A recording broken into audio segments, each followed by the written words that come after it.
joined by Diana Gleason, founder of DG Accounting Agency and someone who's built a multi-six-figure firm in a space that a lot of people still think of just bookkeeping.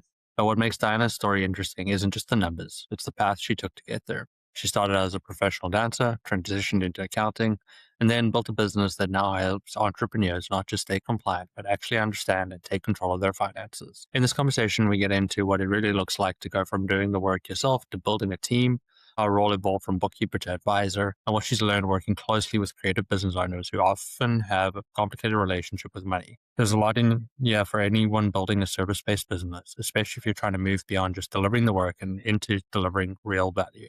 Diana, welcome to Protea Conversations. Thanks for having me, Zane. I'm really excited to be chatting with you this morning. I'm looking forward to it as well. I was introduced to you by Erin, who is just amazing and one of my biggest supporters of this podcast. And she only had glowing reviews of you as a person and what you're doing in your business and in life. So it was really fun to research you. And I have a lot of little things that I found that I'm super excited to talk about. But I thought a great place to start would just be congratulations on 5 years in business.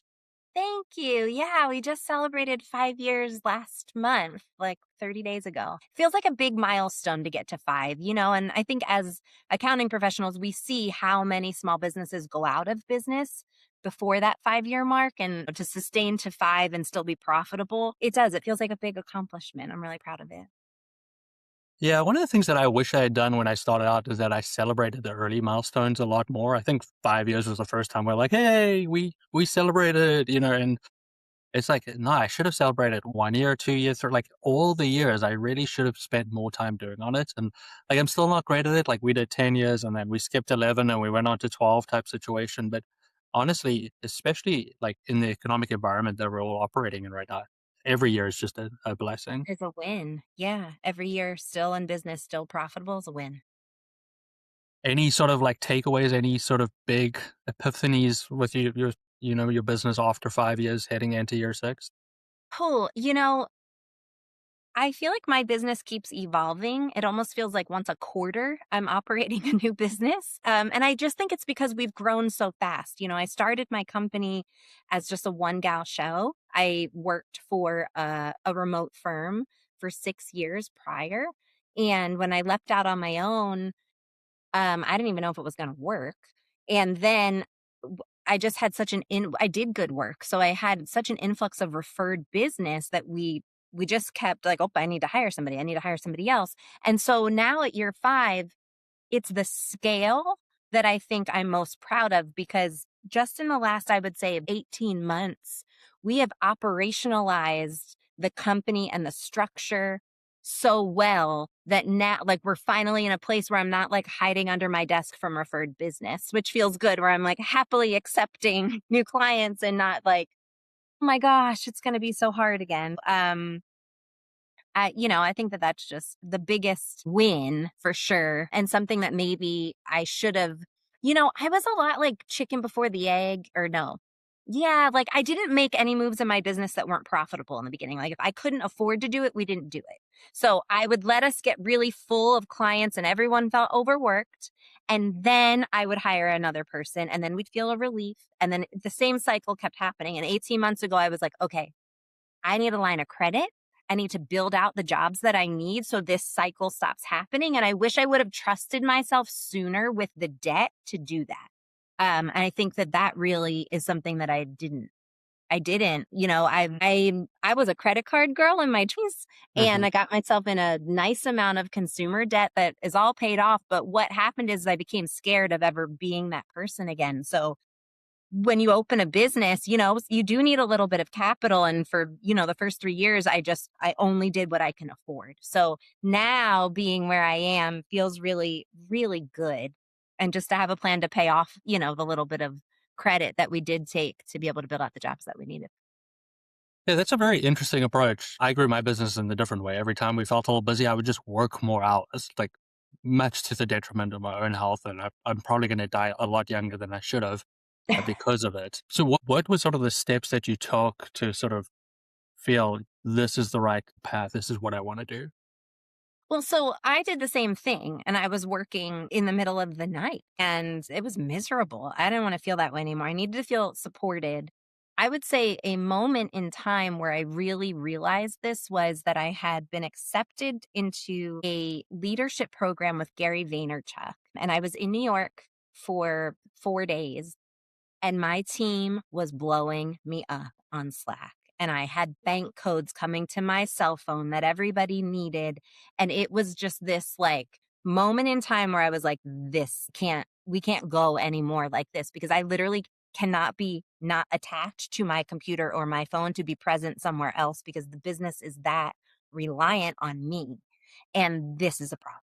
And from that point forward is when I really started making structural changes to be like, everything needs to be systematized and I need to not have to be present in every room within my company, virtual room that it is, that there are easy systems to follow and that there's a chain of command well before those questions are getting to me. And it's taken 2 years to build that out. Like it didn't happen overnight, my hand is still on a lot of things, but much, much better than before. Was there any point in that time when that sort of overwhelming feeling was happening where you thought maybe this isn't the right path and I should go do something else? Never do something else, but I did almost sell my company last year. I was offered 7 figures to buy my business from a company in the United Kingdom that was trying to bring their company here by acquisition, similar back services type of business. And I walked down that road fully because the operationalizing of a company, the scaling of a company from 1 person to 15 people, from $300,000 a year to $1 million a year is substantial growth in a very short amount of time. And I was burnout and overwhelmed. And so I walked down that path fully. And what I realized was that the bigger multi-million-dollar company looking to acquire mine, my back end was actually much tighter than theirs was. And I felt like this would actually be taking a step backwards because all of the work we've done to go forward, now they're going to like cripple us with work. And while there might be capital to build out the jobs, that was really what I was looking for, was like just a way to operationalize it better. And I thought because they had been doing it longer and they had a bigger size business than me, that would be the answer. I'd get a nice payout and I could still be working and helping grow a company that I would have a little bit of equity in. And it just ended up not being the right move for me. My intuition told me this wasn't the way once I really saw the back end of what they were doing. And I was like, okay, well, we're going to rebuild the insides of this company to make this make sense for my life. And we did. The steps, sort of what were the decisions that you took to make sure that it fits in what you're trying to achieve? Sure. I would say game-changing work in my firm was that I worked with a coach who you may or may not know. Her name is Alyssa Lang. She's got a decent reputation in our industry. And, she's really worked hard at operationalizing bookkeeping business. And she just has a lot of information. And so we actually hired her one-on-one to come in. And what she helped me do was identify a company organization chart of like, what does the infrastructure look like? And building out, for us, it's a pod structure. So we have an account manager, a senior bookkeeper, a junior bookkeeper, and that's how they roll up.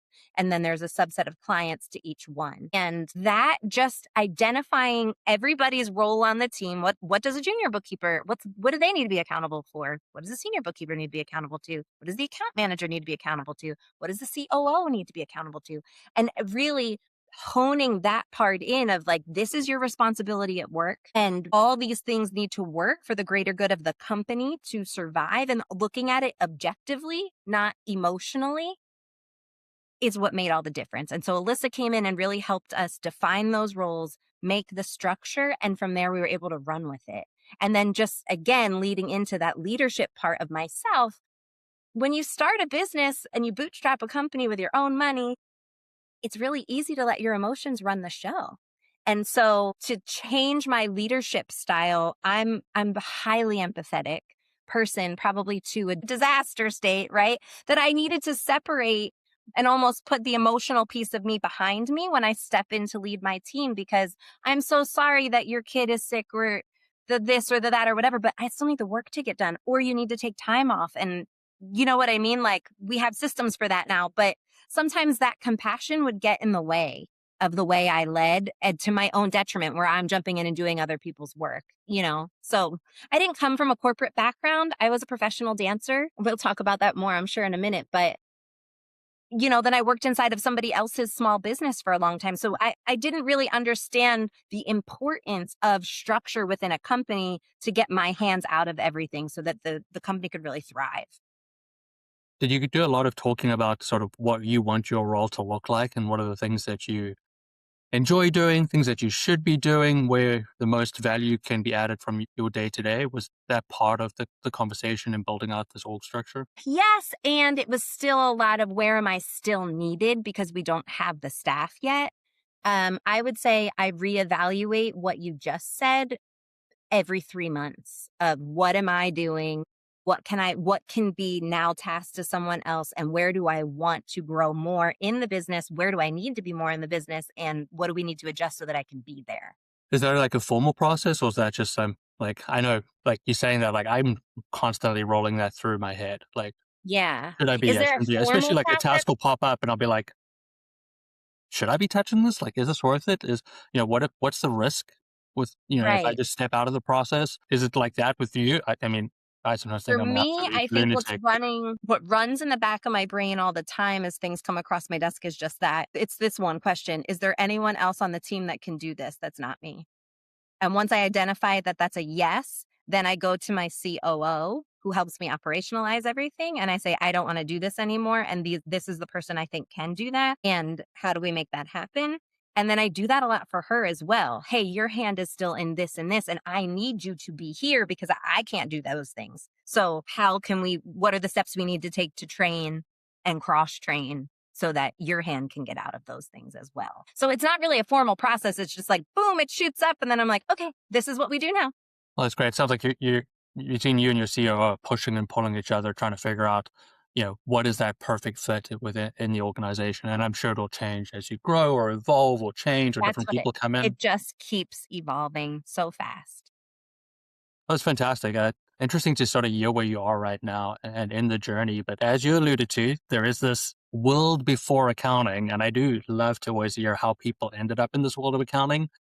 But more exciting is like professional dancer. Like I can't even really comprehend what that is. So I'd love to sort of hear what was your career before accounting? So I was a professional dancer. I grew up dancing competitively as a child, and I auditioned and applied and went to a performing arts high school. Like it was like at that young, ninth grade, I was committing that I would have a career in professional dance. And through my high school years, I actually was a part of a semi-professional group of that young of an age. So we didn't have to pay to dance, which competitive dance is very expensive.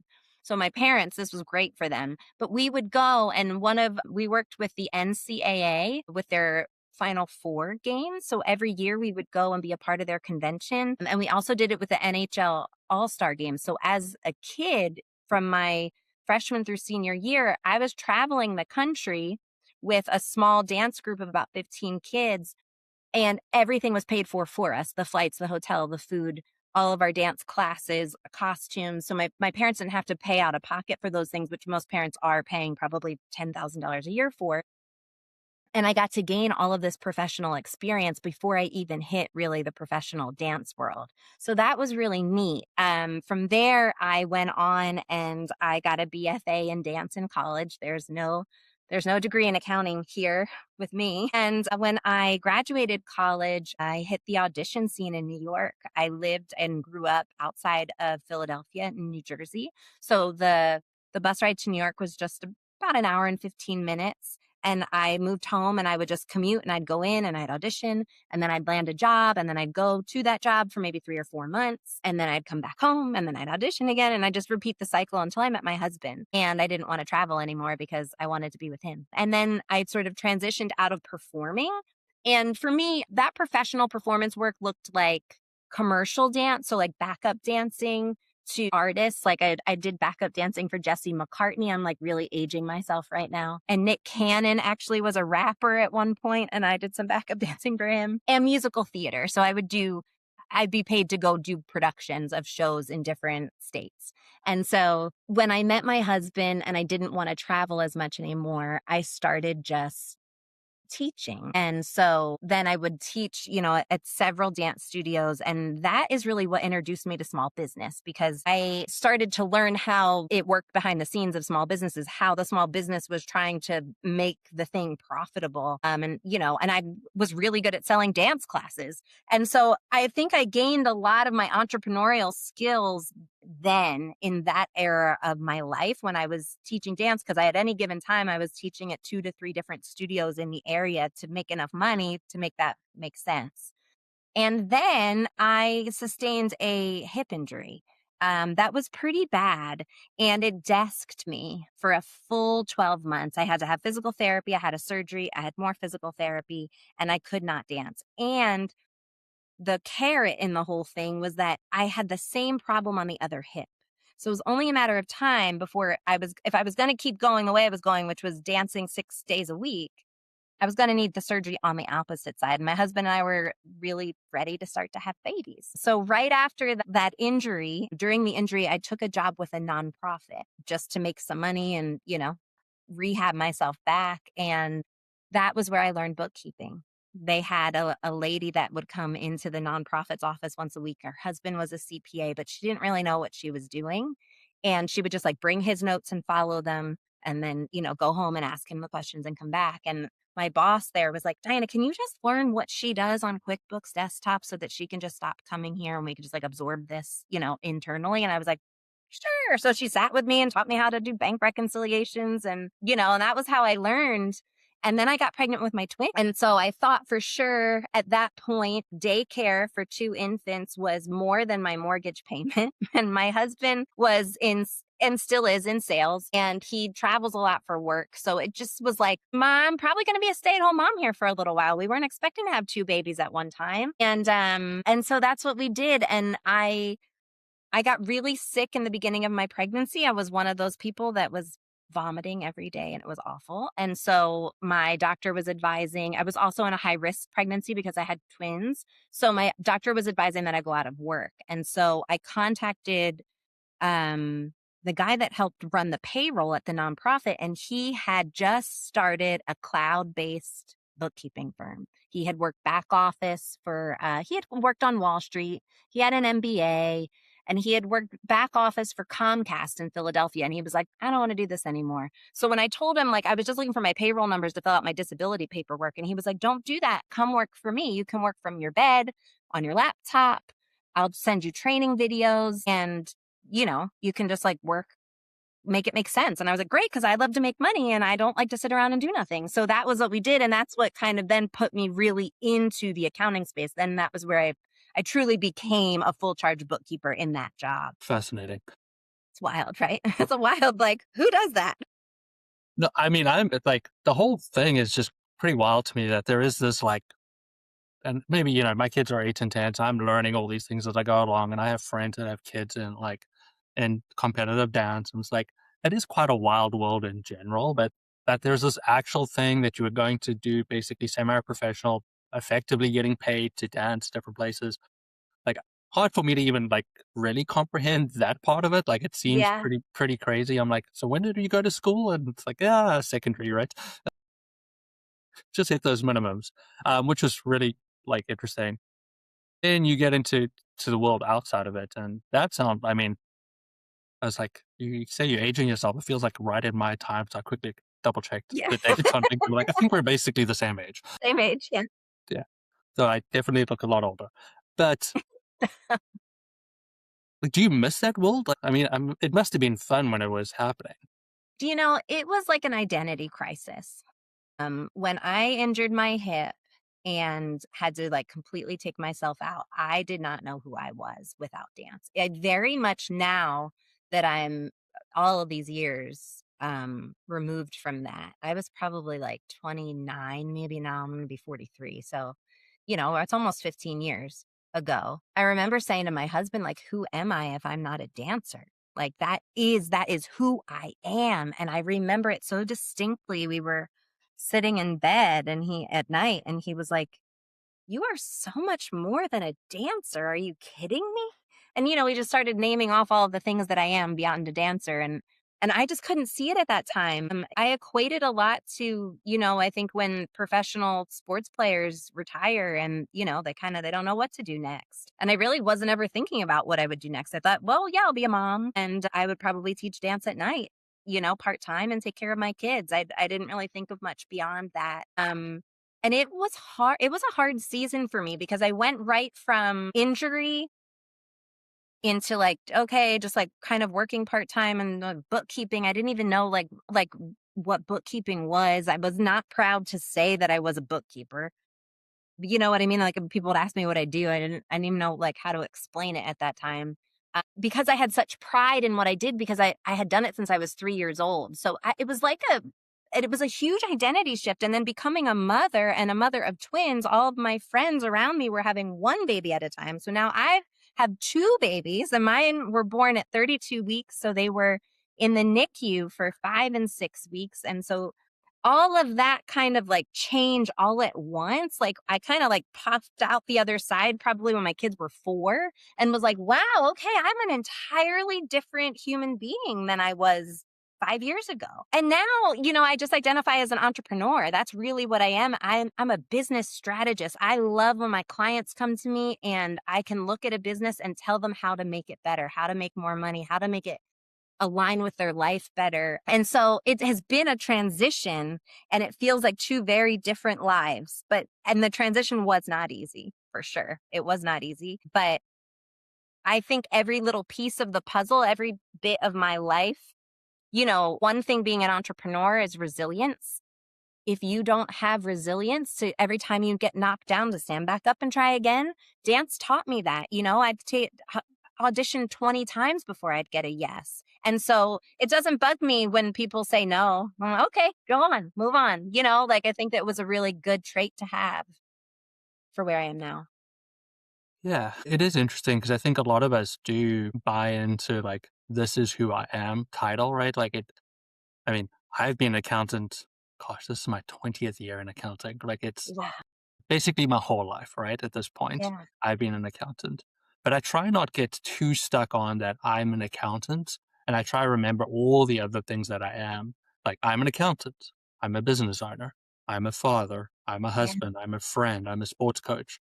Trying to remind myself that even if one thing isn't going well, or for whatever reason it gets pulled away from me tomorrow, like that is not my whole identity. Because I do think at times we get sucked in. I can imagine with the sport, as my boys are in gymnastics. I see how many hours they have to put in every single week and how that can become a part of their identity. And for you, taken away and then ripped away via injury, that must have been a hard time. And I think what sticks out to me is obviously you had the support structure in place. Your husband was able to, maybe not able to solve your problems, but at least plant some seeds on like, hey, Yeah. Diana, this this is just a part of you, and it's okay. We can put it on the shelf. We can have the good memories, but there's so much more. Remember that your worth is more than just this thing that you do.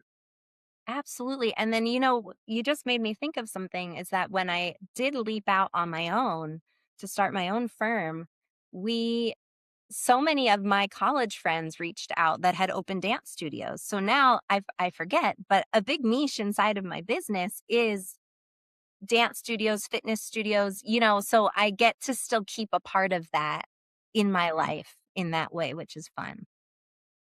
No, I think that's always amazing when you can do something that connects to something that you love and a big part of your life. And as Yeah. obviously, if you're dealing with those people, you understand what they're going through. You understand the ups and downs, the cycles, because you were in the classes. You know what it goes through, and not just from the business owner standpoint, but also from their employees, their contractors that are working for them. That you can understand when there's an issue, be able to explain it to like the business owner, like, hey, just remember this is what they're going through. So I think that does add a ton of value when you are so ingrained in the area that you've got great expertise, even if Yeah, it's not really business expertise, which you've obviously been able to develop, but it's the understanding of the industry and what goes into it. for sure. No, I mean, it's a lot. Like, I'm just sort of like, it must be so hard to just lose such a big part of you. And I'm very thankful I haven't had to go through that because I don't know. I would probably be lost, but it is good to know that there is a way out of it as long as you sort of believe in yourself, trust in yourself, and you have those networks in place to support you. Yeah, you need You need to build wild self-belief for sure. Talk to me about the other side of your business. Like you've got this great accounting agency, you're helping all these businesses, but it seems that, talking and sharing education on entrepreneurship has been quite a big part of your career nowadays. So just talk to me a little bit about that. I found a bunch of podcasts, I found a bunch of education pages. I'm really Yeah. intrigued just to sort of like, I guess, why? Why do you do that? Why do I do that? So I will say none of what you see outwardly has made me any money. So the business has given me a platform and a vehicle to do those things. I'm absolutely passionate about humanizing the accounting experience for small business owners. I coined myself when I started my business the judgment free bookkeeper because I did a lot of sales for the firm that I worked with previously. And the theme that kept coming up was that people would show up filled of shame about their finances. They'd been putting it off for too long or were in debt or didn't pay their taxes. And being able to relate to the business owner as a human being and being like, hey, we can figure this out. It's going to be okay. We can make a plan. Let me organize it all and show it to you. That's the why of why I keep doing what I'm doing. So as opportunities have presented themselves where I can be on a podcast like this one, where I can get on a stage in a room full of business owners and teach them things that, are maybe 3 steps behind me is just something I'm really passionate about. It's just why I keep going. And what I've noticed in doing that is that there's a lot of ROI in giving free advice. So the more that I get out there, and if it's local community networking, if it's virtual community networking, if it's joining a mastermind group where I meet other business owners, number one, I always learn something from them. And I generally always get referred business from it. So if I invested into, a mastermind program, there's usually a client there that then hires me and I make all the money back. So it's like a win-win-win. Uh, but it's what I'm most passionate about, and it's what I want to do more of. In 2026, this year, finally, the business, like we talked about earlier, is in a place where it doesn't need my hand in every room. And so I've just made it a goal to I want to be on at least one podcast a month this year. I'm starting to pitch television, local and national news to just give money expert advice. Even just amongst my friends, I find people don't want to talk about money. And I think we're doing ourselves a disservice because if people would be more open and honest about money, I think that in general, everyone would level up about it. And I talk about it every day to people about their businesses, but I think even in life. So I'm starting to transition a little bit over in my visibility outreach to personal finance, just because there's obviously a lot more people. Everybody deals with personal finance, not just business finance. So bigger audience there, but just being able to equip people with the tools that they need. And sometimes it's just a little bit of motivational advice, and some easy to do's and not to do's that can just help make all the difference in their life. That it just fills my heart. No, I love that. It's interesting, the judgment free like section of the slogan. As I was you saying it, I was like, it's really hard to talk about accounting without being a little judgmental, right? Because half the time when like I'm doing our proposals, like your books are so bad, and there's no other way to put it sometimes, and it's difficult because you don't want to sugarcoat it as well, because then people are like, not so terrible, and then you're like, it's going to cost $10,000. They're like, you just told me it wasn't that bad. I'm like, Yeah. I'm just trying to be polite. What is your approach to talking about it to sort of make sure that people get the point, but at the Mhm. same time feel heard and don't feel like they need to run away because they're ashamed of the outcomes? Yeah. So in the discovery process, I try to debunk it. If I identify it's there, I try to just call it out immediately. You know, um, we might be feeling a certain way and just let them know, hey, this isn't the worst case I've ever seen. I've seen way worse than you. I'm going to open up that QBO account. And yes, it's probably a mess, but yes, I've seen it worse. So don't worry. You're not the worst, And then, so in conversation, I feel like I make them feel comfortable. Then as part of our discovery process, I record a video on of my screen of their accounting software. My firm's specific to QuickBooks Online. So it's QuickBooks Online. And I will go through and show them where their books are a mess. And I'll talk through, but I'll also explain the why. And I tell them that on the discovery call and say, listen, you're not going to get a big project bill that you don't understand. Because as we both know, most clients walk through the door with a big cleanup project at first before we can get them into a monthly rotation. And I'm like, I'm going to show you exactly where the problems are inside of your QuickBooks account. And that might be because you were doing the books or someone else was that maybe wasn't as capable. And I'm going to show you the work that needs to be done and make a plan for us to resolve it. It will come with a cleanup price. And then from there, we'll get you into monthly bookkeeping and the clarity that you have from that point forward. Now I'm going to help you to be able to be strategic about how you move inside of your business. And I think just that, you know what I mean? Like there's no hidden anything. I'm not just like pulling a number out of my rear end. I'm showing you exactly what it is and the work that we need to do. So I don't ever sugarcoat how bad it is. You know, if I'm looking at a situation where there's a lot of debt and the income isn't good or the expenses are higher than the income, I just say it. And I tell them, okay, it looks like we've got to push into sales. Like what's your lead gen look like? You know, depending on what the industry is. And then I can talk, any of us, right, can talk really clearly to where we need to get a little bit more lean. You're running a lot of personal stuff through the business and that's not helping your cash flow and it's putting you in debt. Or like maybe you just need to do some grocery shopping and eat at home because you're running all these meals through your company that you can't afford. And you know, I just talk to them like I would my friend. And I just find the approach has gone really well because it's kept me in business for 5 years. But, you know, I think people appreciate the honesty married with the compassion. No, that's great. I love that. Sort of a little bit of like, yes, the problem, but yes, some advice at the same time. Mm-hmm. Super helpful. I guess get back to that sort of giving side, right? You're giving a little bit of the solution along the way, even though they haven't signed the contract yet, but that at least builds the Absolutely. trust and hopefully gets them in through the door. Yeah. Is there anything a potential business owner says to you that you know when they say those words that it's probably going to be an absolute disaster and way more than they probably think it is? No, I would say most of the time, if it's a mess, they know it's a mess. And you know what I mean? They're seeking help because it's a mess. If I would say it's usually a little bit of the opposite where I'm like, oh, I expected this to be way worse from what you told me. And it's actually not as bad. And let me show you, you know, what we'll do to fix it, you know? Well, you're lucky. I get a lot of these cases where they've been referred their banker, and the banker's like, "You have to speak to Zane," and then they're coming, they're like, "You know, my books are in pretty good shape, so this should be easy." And you're like, "You just got referred by a banker. Like Yeah.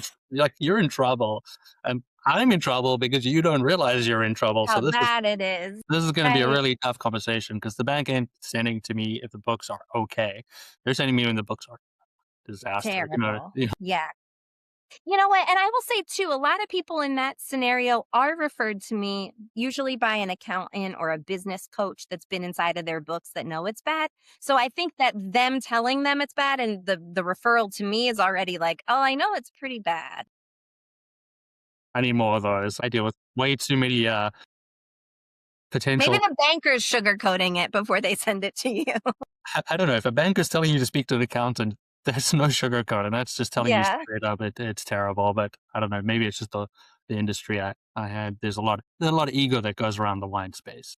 Yeah, I'd imagine so for sure. Tell me about your logo. It's been catching my eye the whole time, and it. Well, back in there, yeah, so I could turn my screen a hair there. There it is. So when I launched the company, I had no idea what to name it. And, you know, when you go to claim a name, all the names you think of are already claimed. And you're like, well, nobody can claim my name. So I guess I'll go with dianagleason.com. So when I launched the company, we were DG Consulting Services because DG is obviously my initials. And I didn't know at that time if we would just do bookkeeping because like the VA space was really opening, social media was starting to really open. And I thought like, if for some reason I can't get traction to build enough business in bookkeeping, I wanted to leave the name open to do other things.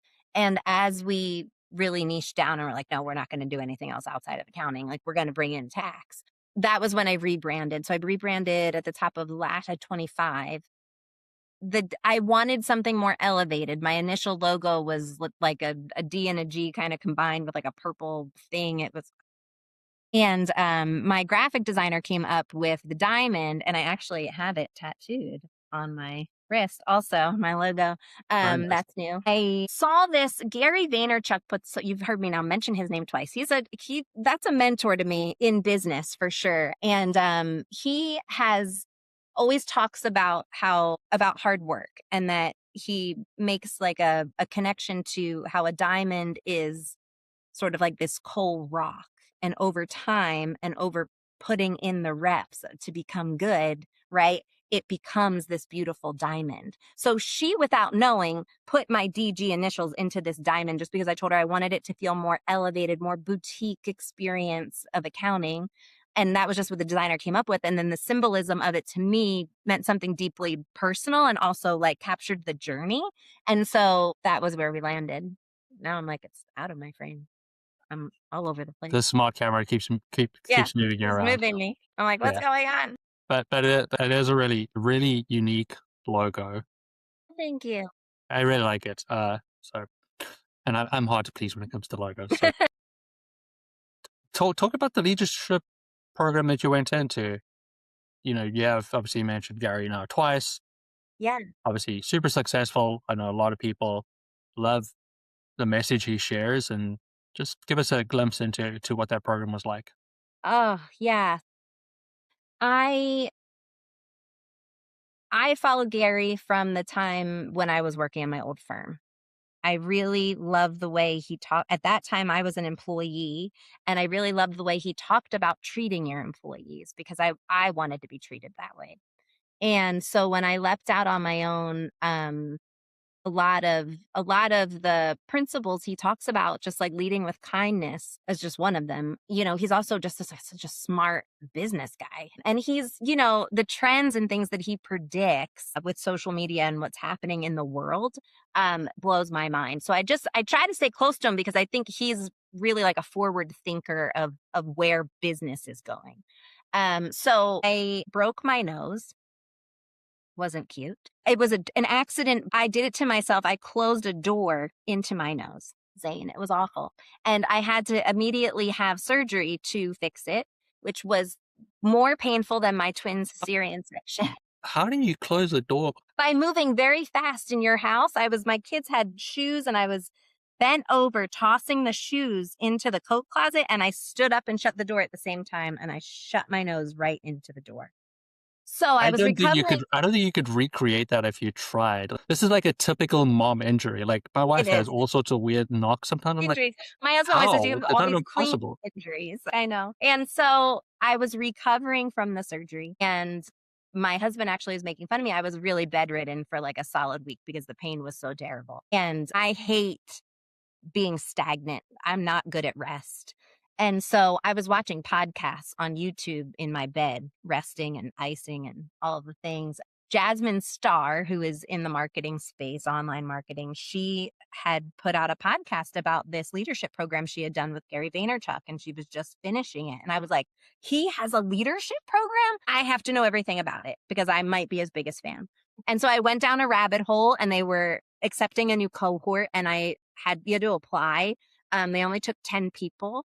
And I did, and they took me, and I was really excited about it. And the program was really leadership focused. So at the time, it was done through VaynerX, which is, the bigger Vayner bucket. And what really attracted me most Gary's name was there, but as I started to learn more about the program, Gary wasn't going to be the one teaching the program. Gary's much too busy. He had influence over the program? I got a one-on-one 15 minutes, which Gary's known for a 15-minute meeting. So I did get one-on-one time with Gary to ask him my specific business questions. I got to be in some events where I got to spend time with Gary, and that proximity was really cool. But that wasn't what I was going to pay for.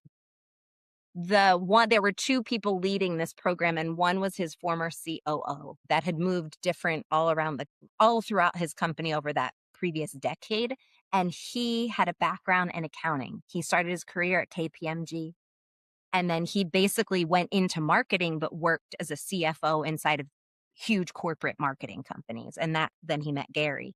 And so his expertise was really what attracted me specifically to the program. His name is James Orsini. He's now just retired from Vayner. But I thought being in a leadership program with a bunch of entrepreneurs inside of the Vayner incubator, where they do big business, big brands, global business, I thought, I'm going to be the dumbest person in the room, and I'm going to be the poorest person in the room. And that is going to be the best room for me to learn in. And so I leapt 2 feet in, and that's exactly what happened. I would say I wasn't the dumbest or the poorest in the room in hindsight, but It was a small container of, like I said, about 10 business owners. And so it was a 4-month program. We kicked off in person in New York, which was really neat in the Vayner offices. They gave you a really first class experience. And it concluded at MEA, which is called the Modern Elder Academy in Santa Fe, New Mexico. Chip Conway owns that. He was the founder of Airbnb. And so we spent 5 days there. At the end. And so both of those experiences were really neat. And then the rest of the program was online, and they brought in phenomenal speakers. I mean, Deepak Chopra, that's one that like sticks out. Matt Higgins, who owns like the Miami Dolphins. Like they had Damon John in the cohort before me. Seth Godin. I'm just trying to like, there was every week was somebody that you were like, I've read their book. I watch them on TV. I see them on social media. They're living a life of entrepreneurship in a successful way. So being able to be on an hour Zoom call where they are presenting something and pouring into you that they feel is something really important you should know as a business owner, and then being able to ask them questions about that or bring a specific problem to all of these different experts. Like the container itself of people there, they were useful, but then that level of people doing multi-million-dollar businesses. And for years, I just learned so much. And they also offered coaching. So I had an executive coach who I still work with today. Her name is Dr. Natasha Jordan, and she is an organizational psychologist. And I would say that my work with her fundamentally changed the way that I run my company as a leader. A little bit to that of what I spoke about before, taking out the emotion and really operating the company from a place of being objective and what's good for the company, not what's good for all the different people in the company. That work has been truly powerful too. So A+, it was a home run. That leadership program doesn't exist the way it did when Yeah. I did it. It has now changed, and Gary sold it actually. But it was awesome. I'll remember it always. Yeah, it sounds incredible. It sounds like a great opportunity to learn. I mean, getting in a room with smart people is always helpful. That's why I have these conversations to start with. Yeah. I get to speak to smart people like you, Diana, and I get to learn something new every time I have one of these conversations. So Well, pull cool. the thread through there a little bit. Yeah. Um, as we sort of heading towards the end of our conversation, I would love to sort of hear what your day-to-day looks like. I know it's evolving on a regular basis, but what does a day in the life of Diana look like? The day in the life of Diana is busy. Oh, I can imagine. You're a mom of twins, right? 'Cause let's just start there. Like, you've got too much going on already. So all the other stuff that you're talking about, I'm like, I don't even know where you fit this in, but let's go. Yeah. So I'll give you that example today. So I'm a mom of twins. My boys are in 4th grade, and we're in Florida. So we're approaching the end of the school year. We have all our standardized tests. Everyone's nervous. So getting them out the door to school this morning. My husband is in sales. He's a national account manager. So he travels 2 weeks out of the month. So 2 weeks out of the month, I am a solo twin mom. Well, my husband is not here, who also happens to run a business with 15 people reporting to her. So the juggle is real. The balance, I don't even like to call it balance because I try to just call it work-life alignment now. Mhm. It's a lot of planning. I'm going next week to Seattle to Wave to speak at Aaron's event. And so like this weekend, I did a lot of like, okay, my husband's gone Monday to Thursday, then he gets back. There's a couple of days, then I leave for Seattle, like all the logistics. What do the kids need?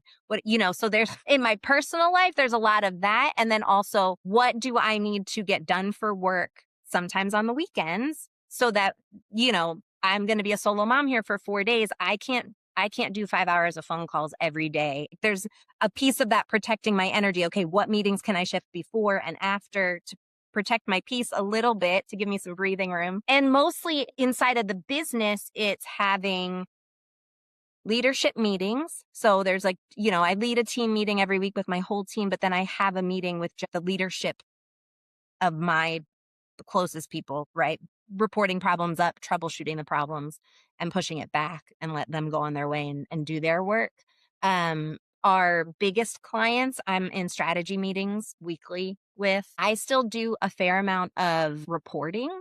So every client deliverable inside of my bookkeeping firm gets a video that explains their P&L, their balance sheet, whatever else, whatever other special reporting that they have specific to their account. So I still have some of that work. And that's my favorite work to do. So that's why I keep it. I have other people that do it. We have way too many clients for me to do it all. But so I still do that as well. And then I'm the sales girl. Really, nobody else takes sales calls. So I'm talking to new business owners. I'm going out to networking events. I'm flying out and doing conferences or wherever I need to be, and really trying to drive sales into the business.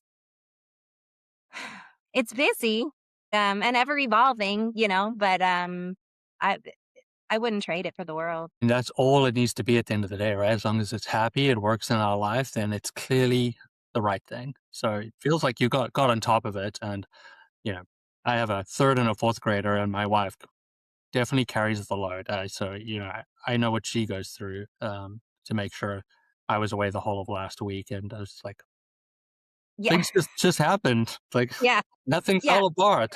Life behind the scenes, right? Yeah.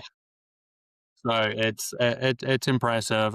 Amazing to hear. I love the changes you're making in the business to make it even fit even better into your lifestyle. So it continues to feel like something you love and you can do for a really long time. Yeah. So that's a great journey to hear. Talking about the journey, right to now, what are the short term, mid term, long term plans for your D, DG accountant And agency? DG accounting agency. There Well, we go. what I would love is to fully operate as the CEO. Right now, I still am wearing both hats, CEO and COO. I mentioned my COO on this call, and she's incredible. We're just still at a point where her hand is in some things that I can't get fully get her to where I need her to be. So in the short term, it's striving there. It's visibility for myself. I want to be on more stages, impacting more people because it's what drives me. So that is also a goal. Long-term goal is to sell the business. I don't know. After what I went through last year, walking down that road, I know a lot more. So I don't believe that I will do that until I'm truly ready to exit and not be a part of it anymore. So the long-term goal, that's the cash out retirement plan. In the meantime, the vehicle that, to get it to run as much without me as possible, so that I could maybe go write a book. I don't know, and just do other things that I'm passionate about in the business space. Fantastic. I love to, you've shared a lot about your personal life, your kids, your husband, your dance career, but can you share anything that will give us like sort of an insight into who Diana is outside of the business, just on a daily basis? Any hobbies that we should know about? Oh, I mean, my hobbies are business. It's business. I'm just, like I told you, like recovering from surgery, watching podcasts. So I am, I'm one of those people that are like, you're either growing or you're dying. So I really spend a lot of time working on what could I be better at? And that's professionally and personally, from, my relationships, my family, my husband, how much like yesterday, I was like stressed out a bit yesterday. Yeah, a little bit of the Sunday scaries. I have a big week. Like I told you, my husband's traveling and we went to the beach because we live here in Florida and he could see it all over my face. And it's like, I struggle with that a lot. And I think a lot of us probably do, where when you're at work, you feel guilt that you're not doing something for your family. And then when you're with your family, you've got the guilt that you're not doing something with work. So I work a lot on making those feelings shut off, because there's a lot, our brain is like our worst enemy. Sometimes our thoughts tell us things that are not true. So I'm always trying to just master what's going on in here so that I can be better for myself and everyone else around me. I mean, I'm a friend. I have lots of friends. I like to go out and have fun. We moved from New Jersey to Florida because of the quality of life. So I love to be outside. I love adventure. Our family loves to travel. The Pacific Northwest is where we've been going, which I know you're sort of out that way too. Now that we live at the beach, we go travel to the mountains and just seeing all different places, exploring new. Just what else can I learn that's new? And then how can I integrate that into my life to make my life better? That's sort of like the thesis of Diana Gleason, the essence of who I am. I love it. On that sort of topic of growth and learning, any podcasts or books you recommend that you've just sort of digested in the last couple of weeks that everybody should go and listen to today? Yes, I'm currently reading, she just did a huge press tour. I'm reading Start With Yourself by Emma Grede. And it's a business book, more geared towards the female entrepreneur, but there's a lot of really good lessons in there. Another book that I always say fundamentally changed my life. Again, it's going to be geared more towards the women listening, but it's called Girl Wash Your Face by Rachel Hollis. And it's sort of the thought of like, take accountability for your life, your decisions. You have control to make your life whatever you want. After I read that book, I couldn't unhear any of that. And that was like the catalyst of me really starting to change what I was doing. Podcasts, I listen to so many, but my go-tos would be like Mel Robbins. You know, everyone's listening to Mel Robbins these days.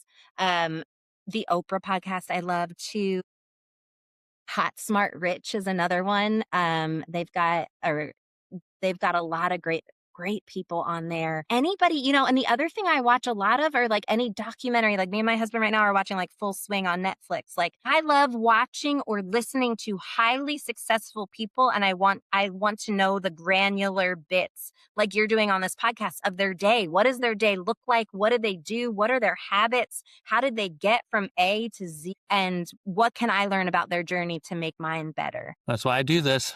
Yeah. Guilty pleasure. I get to learn from really, really smart people and try to take some lessons and incorporate it in my life. Yeah. Diana, you've been able to do that for me today, and I truly do appreciate your time on Protea Conversations. We like to end with 5 rapid fire questions. If you're ready, Let's do it. let's go. Yeah. Question 1, what is your dream vacation? A dream vacation would be Pacific Northwest for sure, mountains, but make it spa and like rejuvenating. So really good food with adventure, hiking, and then a massage that can happen too with my kids, but also have like time where I don't have to be with my kids. Sounds pretty good to me. Number 2, if you only had 20 minutes to exercise, what would that exercise be? A walk. What is your favorite piece of technology that you're using at the moment to make your life easier? Well, I'm like such a bad tech person to be in our field too. I got to tell you, probably honestly ChatGPT right now, if I have to be honest. Yeah, that's a good one. I use it every day, so it's one of the top of my list. Let's see which question would make the most sense. Yeah. What quality do you appreciate in a good friend? Authenticity. Last question. What would that final meal be if you're on, you had to choose it? What would your final meal be? I would go with like home good, like something like meatloaf with mashed potatoes and green beans served up with like an ice cream sundae, like afterwards. Love it. Diana, I appreciate your time. Thank you for being a guest on Protea Conversations. Thank you for having me. And with that, we ended another Protea Conversations. Thank you for joining us in this journey of learning and inspiration. Today, we've gained insight from our guest and taken another step towards understanding the diverse tapestry of leadership in business and accounting. Remember, each conversation is a step towards the positive transformation of business leaders. We hope our discussion has given you valuable takeaways to apply in your own career and life. Don't forget to subscribe to Protea Conversations on YouTube and Spotify so you never miss an episode. We'd also love to hear your thoughts and experiences, so connect with me on social media channels. I'm most active on LinkedIn and would love you to join the conversation. Join us next time for more engaging stories, advice, and conversations that matter. Until then, keep striving for excellence, embracing growth. Thank you for listening, be kind, and goodbye from Protea Conversations.